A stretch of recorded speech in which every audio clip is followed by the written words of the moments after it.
Good morning and welcome to Dateline New Haven on WNHH-FM, your home for community radio at all times, especially times like these. I'm your host, Paul Bass, inviting you to look behind the headlines and the stories that make our community tick. One of my favorite regular guests is here in the Zoom virtual studio with us today, Joshua Van Hoesen, Ward 26 Republican activist, tech guru, and overall civic New Havener. Thank you. And also co-chair, I believe, of the West Hills Community Management Team. Did I get that right, Josh? Indeed, I am. And I always forget to call you Joshua. I see that you write yourself as Joshua there. It's whatever floats your boat. I really go by either or. Work emails, it's usually Joshua. Everything else, it's typically Josh. All right. Well, Josh, thanks for joining us this morning. So before we get to matters of public policy, I wanted to ask you, are you, like everybody else, working from home? Because some people have to leave the house. Are you there in that cave and not moving, or what's your daily routine now? Yeah, so I'm home. Before, my commute had been easy. Now it's even easier because I'm just walking downstairs. Luckily, I'm a computer scientist, so working remote has been a breeze. We already had remote connections set up for all the employees. What is the firm you work for? What kind of firm? So I work for ASI LLC, which is Accounting System Integrators, and we write accounting software for nonprofit organizations. But yeah, a bunch of software developers.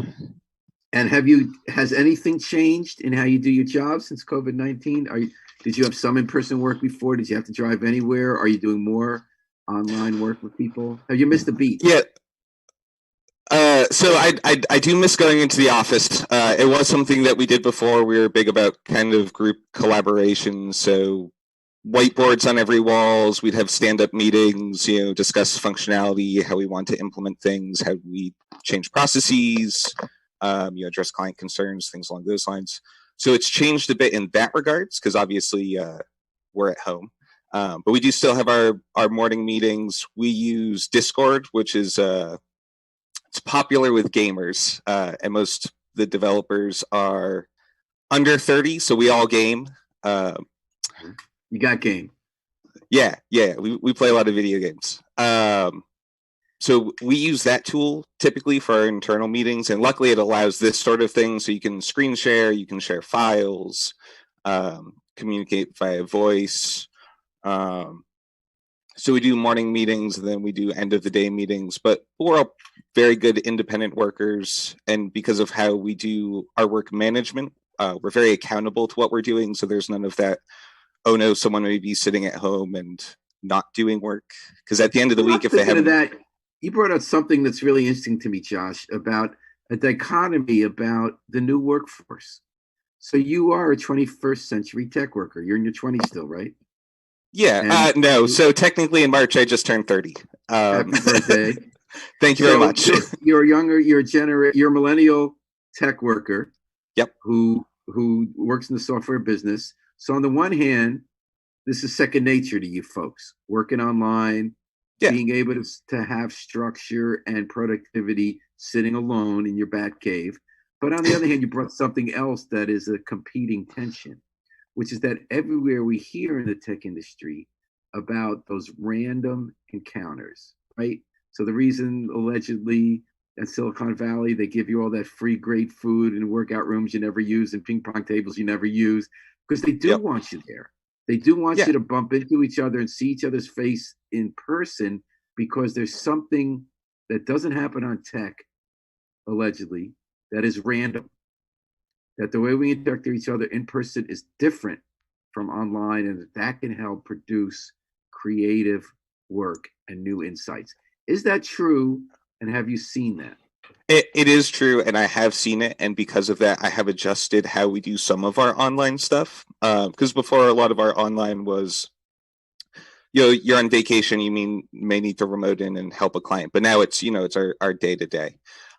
So part of that is when we go to talk about our tasks. So each individual is working on their own thing, but maybe there's a question or an issue where we've reached a sticking point, and usually we would talk to one another directly. So we're all in this big open room, at our own desks. So I may be talking to someone across the way, and another developer overhears and chimes in and things along those lines. So those sorts of conversations I've moved to our like public chat channel.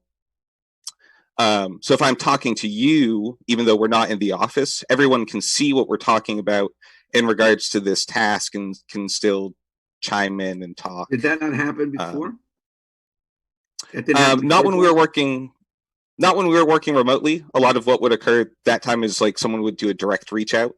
So they'd go, hey, Josh, I have this sticking point on this piece of code. We're getting this weird error. What are your thoughts? So there's less that over here in the remote work because the majority of our work was still in the office. So if we said that in the office and someone might be, if you do this cache override, and I know some of these technical terms are not going to mean anything without reference or context. Believe it or not, I get it. Okay, marvelous. Stuff, Josh. You actually just said it in a way that I could understand. That the code is what you keep adjusting and fixing and writing so that a computer program runs. And it wasn't running the way you thought it would run. So you're looking at what's wrong with the code, but you can't figure it out. So you're asking the other person normally to physically be in a room, and you'd say, hey, coworker X, I can't figure out what's not working in this code. It's not working right. And you're saying that until the COVID-19 shut down, somebody would be a desk over. Were you all in a big room, Bloomberg style? Yeah. So that there'd be someone next to you who would hear that. And anytime you're doing remote, it was always 1-to-1. So now you're saying, if I hear you right, that during the day you've set it up, and I guess you must supervise a group within the company. You've set it up so that when you're asking a colleague about a specific problem in the course of the day, other people can hear you. Is that true? Yeah, so they'll see it because we're still typing things out for the most part, but they'll see that conversation back and forth. Yeah, unfortunately, I get to set up all those guidelines because I'm the lead software engineer, so I manage all of the folks. Mm-hmm. So you set it up not that they hear it now in the room, but they see it. And where do they see it? Correct. So we've got that Discord tool that we use. So it's actually this like live chat server that's set up. Anyone can set them up, actually. It's free. There's obviously paid tiers, so you can get additional functionality. Some of the functionality is silly, like you can make custom emotes and things along those lines. Some of it is useful because you get like additional third-party access to it. So then you can sort of tie in whatever systems you would normally use in your job into it as well. I understand it. You all worked in a room. Someone had a code problem or something, you hear it. You're trying to get that back. Yep. So in addition to your twice-a-day meetings, everybody's doing online rather than in person through the Discord function, the Discord tool. You have a live chat function that people see, and you guys are good at focusing on 3 things at once, I'm guessing. So you'll see if somebody else in your work group is asking a colleague something, and you might are people chiming in? Is it working? Oh yeah, absolutely. What would be an example? Was it a piece of code the other day, or was it like something's not working on a machine, or what? Yeah, so we had this one where the client for a document, the purchase order receipt, they wanted to see the summation of the currency conversions, because sometimes wait. Summation of the currency conversion. We talk about Bitcoin, but that would be way past me. I'm going to explain that one. So you have a document, and it's a receipt for a bunch of things that you've purchased, and you've got a bunch of lines on it. Well, the company that may be creating the receipt may do their business in US dollars, but the company that's receiving it does all their business in euros. So they want to see. So you're dealing with a euro company? Yeah. So we have clients that do work all over the world. So from South Africa to Europe, a bunch of different places. So this was a client from where?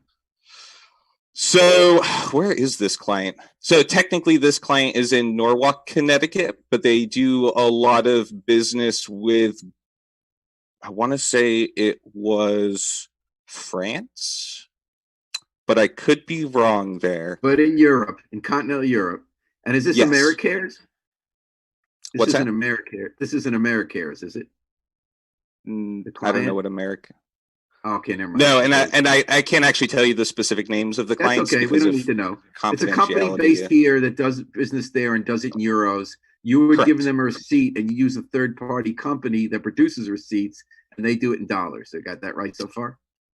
Yeah, so they yes. So it's actually all within the same system, but when they're sending it to the client or the other company wants to see it in euros, but internally they want to track it in dollars.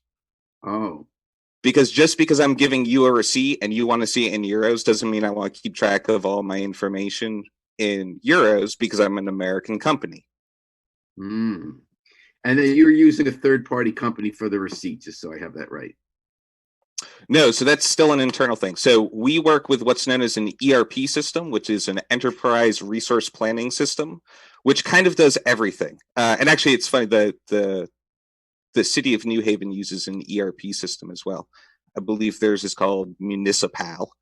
But it's how you keep track of everything. So your invoices, your employees, kind of anything you can do with a company would be kept track of and done within this system. And this system is known as Acumatica, if you're interested. There's other ones out there. Solomon, Great Plains, QuickBooks is probably one people are more familiar with. That's like a simple version. They scale. Okay, so now you're getting the generational thing of how dense I am. The part I'm Right. still trying to get at is this was your client in Fairfield County, but it was Yes. about a system you use for tracking the ERP that you don't make, somebody else makes. So they had a question about this. Yeah, so they wanted us to add functionality onto it because that's what we do. Okay. So we'll take these systems, these frameworks, and then we'll create additional functionality for it because the client will go, well, we have this system, but it doesn't do X, Y, and Z that we would like it to. Mm-hmm. And the we functionality go, they needed was they wanted to see how much they were spending euros, but also be able to track it in dollars. correct. So you had someone who wasn't sure how to do that, but somebody else overheard on the chat function you set up? Yeah, so we actually knew how we were going to implement the code, and then we implemented it, and then we were getting a weird error because unfortunately weird errors occur. And so this conversation across the room was, hey, I'm getting this weird error on this weird piece of code. Do you have a thought process of what it could be? And one of our other devs who had seen it was familiar with that particular functionality within the system and went, hey, make sure when you're referencing things internally, you're referencing this field and not this other field because they're very similar. They're both reference numbers, but one of them is a receipt reference number, one of them is a transaction reference. So you pointed them to which field to reference. So they, right, yeah. So they went, hey, you're most likely referencing the wrong field. This would be the proper one. So the fun part for me is when you come on the show and you explain things so I can understand them. Because I'm twice as old as you are and you grew up with this stuff. And I'm so fascinated with how this work gets done. And we're talking about that on Dateline New Haven on WNHH-FM. Our guest is Joshua Van Hoesen, who is a man of the moment in many ways. He's a software developer whose business is adjusting to the COVID era, probably a little more smoothly than some others, given its roots. He's also very active in New Haven public life. And I want to pivot a little bit to that. So you live in Westville. You moved there from the East Shore over the last year. And by the way, how's the water in your basement? How's the water situation in your house? It's better. We're really looking to address it more this summer because we're going to have to dig drainage around the house. And I think that's mostly what it is. There's not enough drainage, which has honestly led to some beautiful grass at times because good water and whatnot. But don't necessarily want so much water in my basement. So it's not really about an environmental issue. It's about not having flooding. Well, for the moment, yes. Because I'm really getting persuaded by people who say don't grow lawns. I know it's a little funky. Oh no, I'm a huge fan of not growing lawns. We've actually been looking at, because it's not grass that we have in the front yard. I'm not quite sure what it is in particular. But we've been looking up like low water, and pollinators. We're big on saving the bees. I would actually like to get a beehive in my backyard at one point. I do need to talk to the neighbors first about that one. That's one of those cases where one person might not be able to do a whole lot with the big threat to the species. Or maybe it is a situation where each person can save a generation of bees. And that's what it boils down to. Each doing our own little part really makes a huge difference. All right. And I don't think some people realize that sometimes. So, Josh, you are the co-chair. Is that with Paul Chambers of the West Hills Community Management Team? Say that again?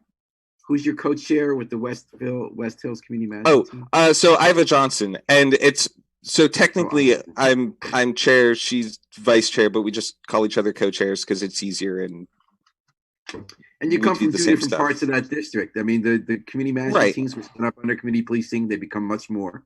They become the first stop in grassroots democracy in New Haven. And Westville, West Hills, West Rock are three different neighborhoods. And even the Westville Flats and the Westville Heights, which you're kind of on the border, you straddle, and Amity, those are all different areas. And honestly, it's interesting that you mentioned that she and I come from like different areas, because that's actually a big discussion we've been having of late, is that all the areas within the CMT's sort of jurisdiction are well represented and their voices are heard, because some are larger than others and sort of more accessible than others. I know it was a conversation Honda Smith was having at one of the previous meetings, and something we're just kind of looking at how to address in the future. And that's just exposure. And you meet at Morrow Sheridan. Years ago, they met in West Rock. There wasn't much attendance. Now you meet at Morrow Sheridan. There's pretty good attendance. However, the majority of it is from the West to West Flat side, correct? Do I have that right? That is my understanding. All right. So now last month, I guess it was the earlier March meeting, you were at the last second going to hold. This is back when everyone's trying to get their arms around, what do we do in public, what don't we? And then on the day of the meeting, because we were psyched, we said we're going to get in one list, because we love covering community management teams meeting. We had a goal this year covering every single one. We doubled up for that.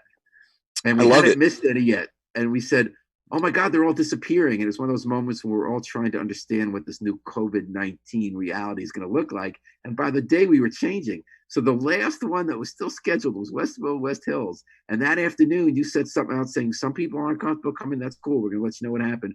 But we're still planning to meet tonight. And then an hour later, Josh, you sent out something saying, I've gotten new information. And based on that, we're not going to hold the meeting. What was that new information? Why did that happen? So actually, the community member called me, and it's something that I've spoken a lot with. And if people notice when the monthly emails go out, it's my phone number that's on there. So I'm very big about hearing from the community, understanding their concerns and getting their input and, kind of what they're feeling in general. So I had an individual call me and go, listen, I know, exactly why are you still holding the meeting? What's going on with the concerns that have been expressed. I went, listen, I'm following the guidelines that had been set forth by the city at that point, which was, no gatherings over 100 individuals. I went, hey, we're less than 100 individuals. Remember those days? Remember those days of 100? Now we're at like less than 5, I think, is from the state. Yeah. Remember 5 I know. People? Right. So I went, I'm following city guidelines. We haven't really had very many reported cases in Connecticut, let alone, I don't think there's any in New Haven at that point. I went, I do think it's important to tell anybody who's been traveling and who may not be feeling well or hasn't been feeling well in the past couple of weeks to not attend. And I had included that in the emails. But she was like, I have family that are medical professionals, and I have sent information into the city urging them that these restrictions aren't enough and that we may not, just because we don't have these cases that have been tested and known about in New Haven, we really need to be preemptive about these things. So I went, listen, if you're telling me that a medical professional has specifically told you that this CMT meeting should not go on for these reasons, then yeah, I will go to that. And the big thing is we weren't holding any votes that night. There's nothing, earth shattering that was going on. There was some very important information that Had to get to the community, and I hope we have continued discussions at the next meeting. I actually need to reach back to those presenters and see if they're still interested in presenting, which I hope they are. But with that information, I went, listen, I'm going to go with the professionals, and we'll call it. And so that's what we did. And the world changed since then. What you did is what everybody has done. It was the right move. So now we got to figure what comes next. We lost March. What's going to happen in April? I can't think of a better suited community master team co-chair for the age of COVID than someone who works full time in software development. So what are we going to do? So to a degree, I'm not excited that there's a pandemic. Truly, I'm not. This is a horrifying experience just for the human race in general. I am glad it has forced people's hands to embrace some of these technology things. It was something that I had actually spoken with, I'm sure you know, Dennis Serif. I can't pronounce his last name. Serif. Thank you very much. So a big interest of his that he and I had spoken about repeatedly is getting the CMT meeting streamed live, online for individuals. And I think this is going to help in regards to that. Because when he and I had discussed, it had been about streaming, I had wanted engagement sort of like this, so people who couldn't physically attend could still participate and be an active voice, not just an ear at the meetings. So I think this forcing us to sort of embrace this technology and become familiar with it, it will make. So you were the voice, despite being a tech guy. If I hear you right, you're a voice that says, don't let tech turn us passive. Don't just stream it and have people stay home instead of coming. Right. If they're going to get it at home, make sure they can participate. Did I get that right? Absolutely. So you're the one whose butt's getting kicked a little bit here, not the non-tech people saying, okay, Josh, you were talking about this with Dennis. You were dragging your feet on the tech because you want to do it right. Now it's COVID time. You got to do it right. Right, and that's why I'm glad that, Zoom has become more widely available and known. It's forcing people to become familiar with it. So for the next meeting, I do plan on us utilizing one of these tools. I actually plan on doing... is it going to be the hilariously named Discord or Zoom? It will most likely be Zoom, is my thought. And then we have another version that is I think it's a white label of Zoom that we may utilize as well, because I have access to that through. So to your point, Josh Van Hoesen, will this accomplish what you want? Will there be a new way? So this next management team meeting, like others we're going to be seeing in the city, Fairhaven's doing theirs. It's going to be on Zoom. People check in. How's that going to change what happens if we do ever go back to some semblance of real life and can see each other? What will then happen to the community management team meeting? Oh, we're still going to have the physical presence. We are definitely still going to have as soon as we can, and it's safe for everyone, the sit down, all getting together, in the same room. Everyone likes hugs and handshakes. Not everyone likes hugs and handshakes, but it seems my community is very fond of hugs and handshakes. And I think that's important. This would just complement that. So for the people who can't. What would happen, like in terms of getting to where you wanted to be before this all happened? You discussed how to do this so that people aren't just ears. What will you be doing when you go back to normal? Will you be live streaming, but doing it in a way that people can participate? Yeah. So essentially, and this is what I envision. I have to discuss this with my executive committee. I'm not just a fancy dictator. But essentially, what about you being a fancy dictator? Right, I don't have nearly the hats for it. You've been doing online voting to all sorts of stuff with the management team. Right. So what I envision is, bringing a TV or a monitor or something along those lines to be set up near the front. A public Zoom meeting notice to go out.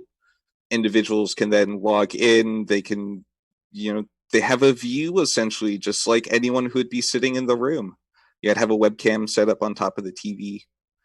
I've got a lot of extra tech stuff laying around, so it's not like this is a big. So you got the equipment. Yes. But are they going to be able to participate? Yeah, so in that regard, all an individual would have to do is and I have to check on this one because I am more used to the white You don't label. need the specifics for today's show. Right. Just the problem you're solving is they're not just Yeah, going to watch. When you correct. run the meeting, you're going to be looking to see what they say. Yeah, because essentially they'd be able to like digitally raise their hand and then speak because there'd be, there's speakers on the TV and there's a mic on the camera. And so And tell you me have that about Zoom. So engagement. I got the sense early in the show, I've always had a hunch that as soon as we all embrace something on tech, like I never heard about Zoom. And I wish Right. I had stock in it. I don't know if it's public, but everyone's using Zoom. Just like Google became the word for search, Zoom's becoming the way for online meeting. Yep. Your company is not using Zoom. It sounds like using Discord, which I love that it has the Zen or the kind of frame of mind of the online gamer. Right. Is Zoom the best tool? Should we be using something else? I read yesterday in the Times that there are other platforms that people who are more knowledgeable are gravitating toward. There are other platforms, and with any platform, there's going to be pluses and minuses to what you're using. And though we don't use, I don't think we use Zoom directly, but we do use one of the white labels of Zoom, which is just Zoom with another name slapped on, essentially. Do you have to pay for it or something? Is that the idea? It's enhanced service? I think so, because we have additional functionality in regards to it, but I didn't make those because that's like a more business product decision. I didn't make that one because we use that for client facing stuff. So when we have discussions with clients, we use this sort of program internally. What would you tell the average person who doesn't have your tech chops? Should they use Zoom, or you recommend a different platform? I would say use Zoom. Use Zoom. And finally, the New York State Attorney General is suing Zoom, says they haven't put protections in place with this greater use for people's privacy, and more open to hackers as well. Another form of privacy invasion. Do you know anything about that, or is Letitia James just going for a headline? No, so that's actually not something that I'm familiar with, and I'm curious what kind of information they'd be stealing from this. So I can, because I've never been some kind of skanky personal conversations. I think she's not talking about the Westfield Community Management Team, unless they're worrying about hacking people's accounts who are in safe public settings and then getting them in other ways. But I don't have the mind of a hacker, so I don't really know. Right. So, because you just sent me a link and I clicked and I'm in. I didn't present really any personal information in that regards. Can they get into your computer? No, I don't think that would be any sorts of possible from this sort of program. All right, from your lips to God's ears to the listeners of Dateline New Haven. You're listening to WNHHFM 103.5, live streamed at newhavenindependent.org. We got the man who wears many hats that all add up to civic engagement and the 21st century economy in New Haven. Joshua Van Hoesen, Republican Party stalwart, software developer for nonprofits, co-chair or chair, depending on the day's title, of the West Hills community management teams. Now I want to pivot a little more, Josh. You're active in Republican Party in New Haven. I'm getting a little weird feedback here. I apologize. I know if Harry, I don't know if you're hearing it. But in any case, what about, is there a Republican take on how New Haven should be dealing with the pandemic? Oop, hold on, I'm having a hard time hearing your question. Yeah, I don't know what happened. Harry Gross, our station manager, I'll ask if he's picking up. There, we got it. Thank you, Harry. Marvelous. Sorry about that. Things happen. So, is there a Republican take? Or in your case, if I'm not mistaken, I think you lean a little libertarian.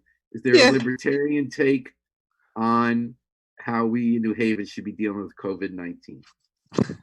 So I think the libertarian take on this is that people shouldn't be foolish enough to have the government tell them to stay inside. What if they won't? And then they're endangering other people. I mean, that's always the hard balance of, civil liberties versus public good. I'm a shame them. If I see you, having gatherings of 10 or more people and, I'm a shame you hard. I'm going to go, ooh, you could get poor Nana killed. You could get me killed. Heck, some of these cases, it's not just old people.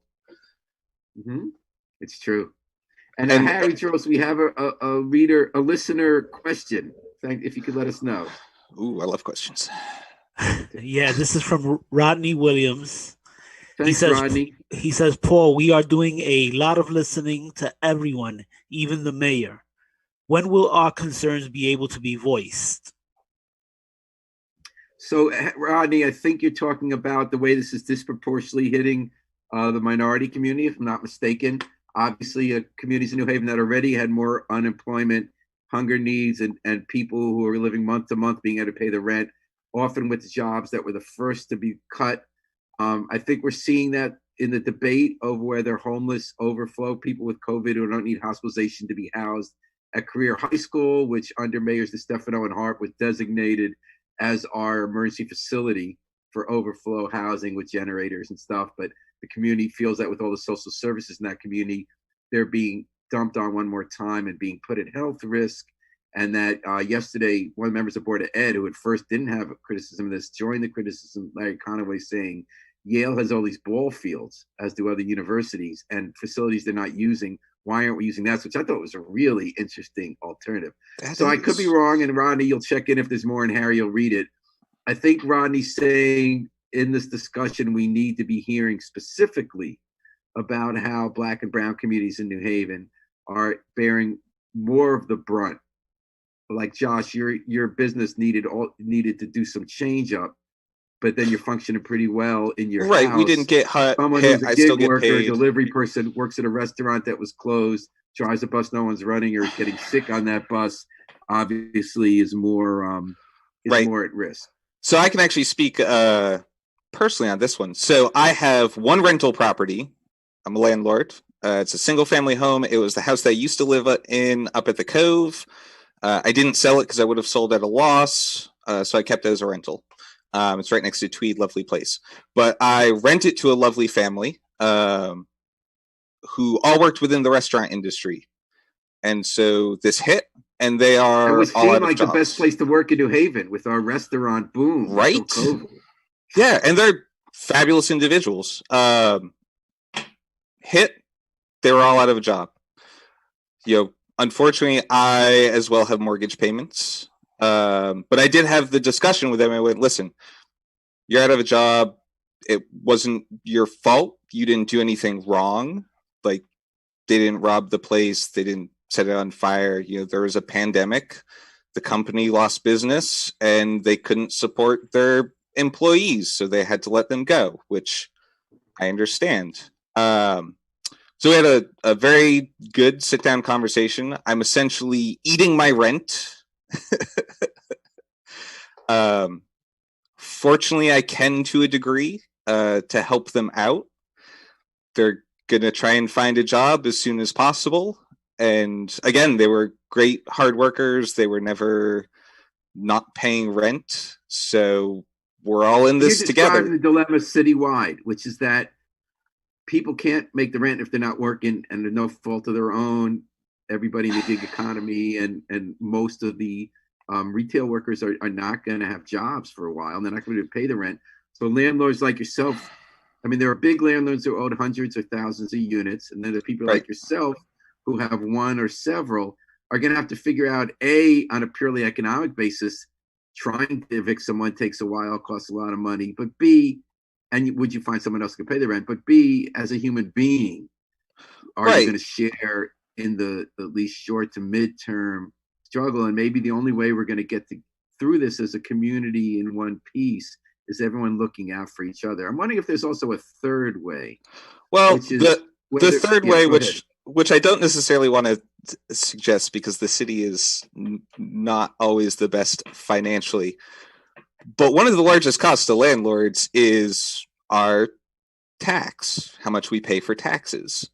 So for those landlords who are helpful to their tenants in this time of crisis, it would be nice if the city would potentially recognize that on the tax bill. Now, that's a great proposal. So you're saying the city should forgive taxes on months where tenants don't pay rent? Correct. During this crisis. Okay, was a thought I had. It's a difficult thought because the city is already hurting for money. To suggest anything in which we're reducing the income of the city, it's hard. We still have services to pay for. We're going through the budgeting process currently. So I have an initial thought of that. I don't want to say yes or no to that idea, because I think it's such an interesting idea that I'd love other people to weigh in. Yeah. And we'll do it in an article. I do have another thought, which is that we are raising millions of dollars in the nonprofit sector. And this is the kind of thing that always unites left and right and middle, right? Yep. We disagree about whether 1,000 Points of Light nonprofit sector can do it alone, right? So people on my side of the aisle says government has to be part of it too. But we also all agree that government can't always, especially a city government doesn't have the means. So if you have your taxes forgiven, that's still not going to do the trick for a lot of landlords because mortgage payments are big, although banks have to forgive some of that now too, and the government's working on that. I'm wondering if, given that all these funds are being set up by the Community Foundation, United Way, there are smaller efforts we've been writing about. What if there was a place that a specific part of those funds with the millions, where landlords and tenants together can contact and just say, March, April, May, we're in a situation where we have a tenant who is a good tenant who can't pay the rent now because of COVID. Can you make us whole? Like, can you make the landlord's mortgage payment? Well, I have a follow-up from Rodney. All right. Thanks, Harry. Okay. He says minority contractors will get nothing because the bar is still the same to get the money to the same people. When we work for the city, state, or housing authority, we don't get paid in a timely manner. So that affects our credit score. So now we don't qualify for any federal loans. Until they get money to the ground, we will never recover. And thank you for that comment, Rodney. And Rodney's now bringing up another aspect that we hadn't talked about, which is that when minority contractors start getting work, they often get thwarted by being the last in line. So governments are notoriously slow in paying, and they're slowest in paying for those contractors. So Rodney, I think, was talking there, if you don't mind my elaborating, on the cascading effect. So even in good times, during the building boom, minority contractors were getting more than 90 days wait to get paid, in which case they can't pay back a loan that let them expand to do work, in which case they can't get the good insurance rate or more capital to pay their workers and keep their jobs. So I think what Harry's saying, what Rodney was bringing up was this is yet another way that there are ripple effects of a crisis like this one that make it hardest for people on the ground. Thanks for that comment, Rodney, and thank you for listening.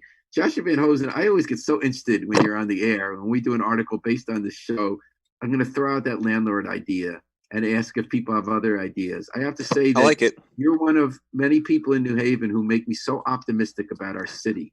The fact that, talented young people choose to live here and contribute in so many different ways with such a great communal spirit and intelligence leave me with no doubt that even though we're living in the darkest days right now with the plague, about to descend on our city, because it hasn't really descended.